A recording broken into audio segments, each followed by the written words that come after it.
Once you hit $10,000 saved, something changes, and almost nobody tells you what it is.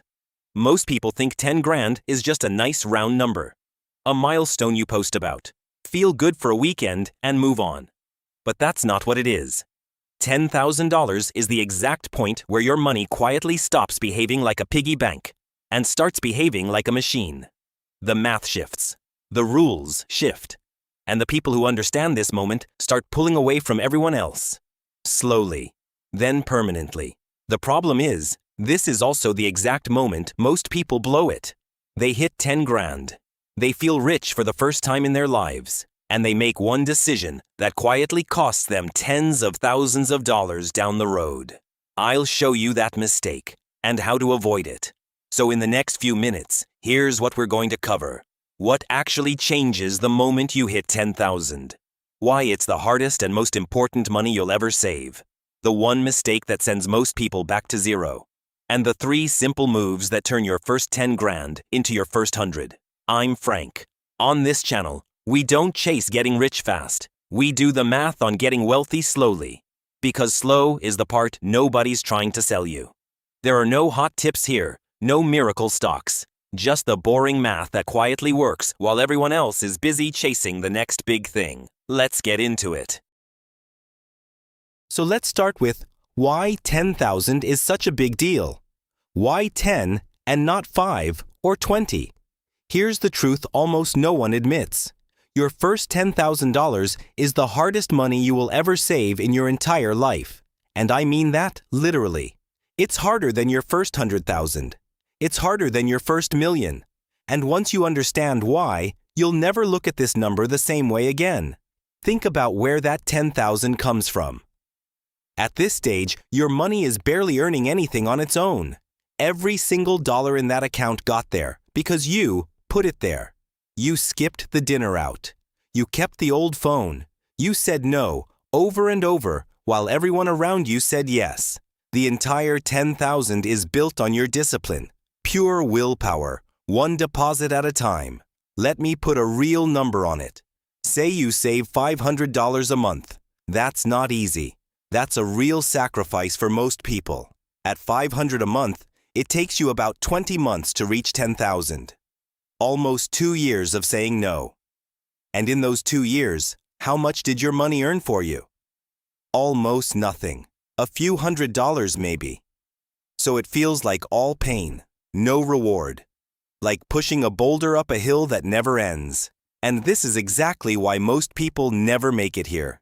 Studies have shown that a huge share of people couldn't cover even a small surprise expense from savings. Most people save a little, hit a rough patch, spend it, and start over, again and again, their whole lives. So if you've actually reached 10,000 and held on to it, understand something. You've already done the part that most people never finish. You're not behind. You're already ahead of most of the country. Now here's where it gets interesting, because 10,000 is the exact point where a second engine switches on. Up until now, you've been the only thing growing your money. But at 10,000, for the first time, your money starts pulling its own weight. Let me show you the math, because it's beautiful. $10,000, invested at a realistic 7% average return, earns you about $700 in a year. Now $700 isn't going to change your life. But watch what it represents. That $700 showed up while you were sleeping, while you were at work, while you were doing absolutely nothing. It's the first money in your life that you didn't have to trade your time for. And here's the part that matters. That $700 gets added to your $10,000. So next year, you're not earning 7% on $10,000. You're earning it on $10,700. And the year after that, on even more. Your money starts earning money, and then that money starts earning money too. This is compound interest, and at $10,000, you finally have enough fuel for the engine to actually turn over. Think of it like a campfire. For 2 years, you've been rubbing 2 sticks together, blowing on a tiny spark, fighting to keep it alive. $10,000 is the moment that spark finally catches a real flame. It's small, but for the first time, It's burning on its own. And your only job now, the entire game from here, is to not put it out. Which brings us to the mistake, the one that quietly costs most people more than any bad investment ever could. The moment people hit $10,000, something happens in their head. For the first time, they feel rich. They feel like they made it. And that feeling whispers a very dangerous sentence. I've earned a reward. So they buy the nicer car. They upgrade the apartment. They book the trip they've been eyeing. And the $10,000 that took 2 years of sacrifice to build gets cut in half in about 2 months. I've watched people do this over and over. The fire they finally lit, they pour a bucket of water right on it the second it catches. Now, I'm not saying never enjoy your money. A small reward is fine. The problem is the timing, and the problem is the size. Because here's the brutal part of the math that nobody shows you. That $10,000 you spend at 30 isn't really worth $10,000.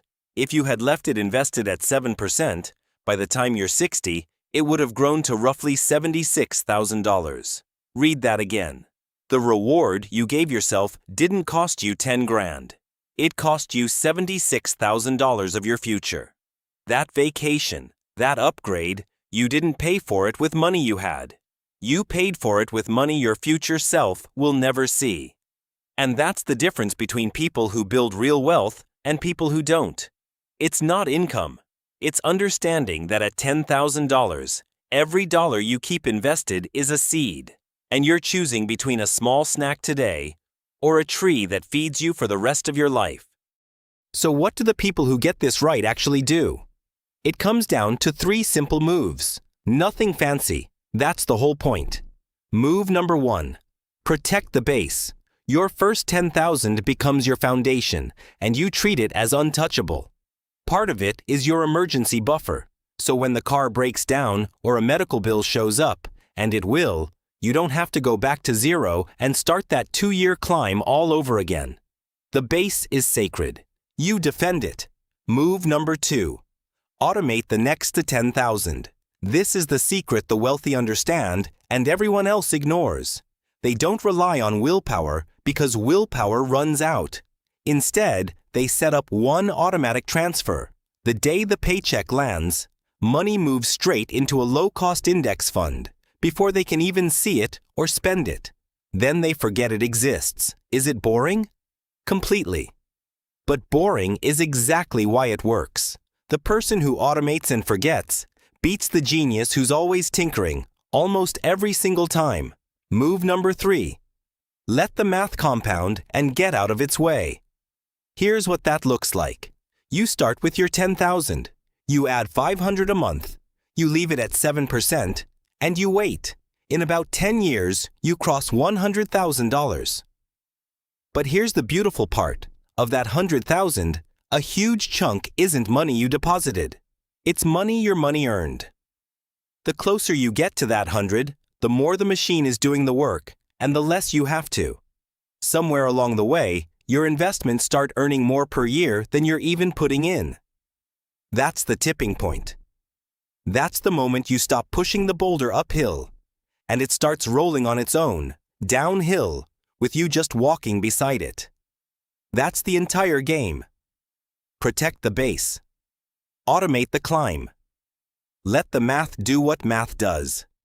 So here's the real truth about your first $10,000. In the end, it was never really about the $10,000. It's about proof. It's proof that you can do the hardest part. Proof that you can say no when it matters. Proof that the machine actually works, because you just watched it turn over for the first time.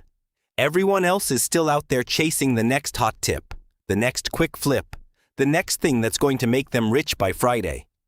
You just quietly built the foundation they'll never have the patience to build.